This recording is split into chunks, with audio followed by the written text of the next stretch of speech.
Well, she was a fabulous female, I guess you would have to say, by any description.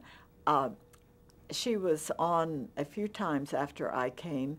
The one time I remember most vividly was a program in New York when I was quite new to the program, and Lawrence Spivak was very concerned because we were on at 6 in the evening then, and she was speaking at a high school out in one of the suburbs of New York. I think it was Scarsdale, but um, he was afraid that she would get involved out there and not get to the studio in time. He was the world's biggest worrier. If there's anything at all that can go wrong, he worried about it. And so he decided I should go out to meet her at the school and make sure she got to the studio on time.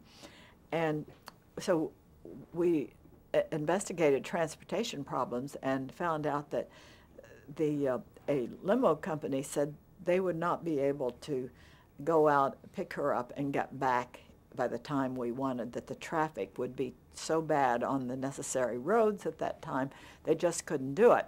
And they said the thing to do would be for me to go right out with them, pick her up, and they would take us to a train station at some place nearby. We would get on this train that would bring us quickly into Pennsylvania Station.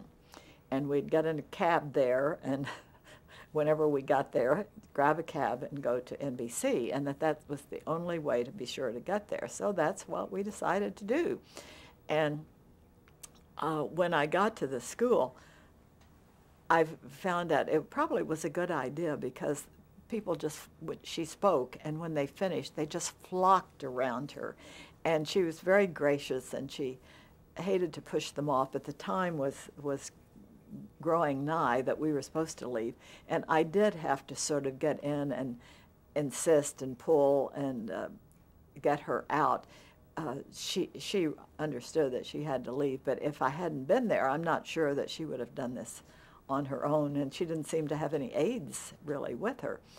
And so we got to the train and got on, and she asked, she preferred to sit on the inside. We had 2 seats on the train, and she wanted to be on the inside.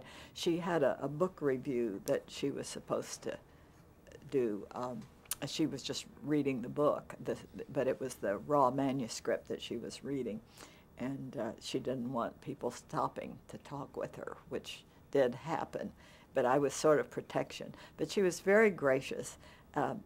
My first recollection, though, was when we got to the limo before we left the school, I stood back thinking I should let her get in first. And she said, "No, dear, it would be better for me if you would get in first and move over."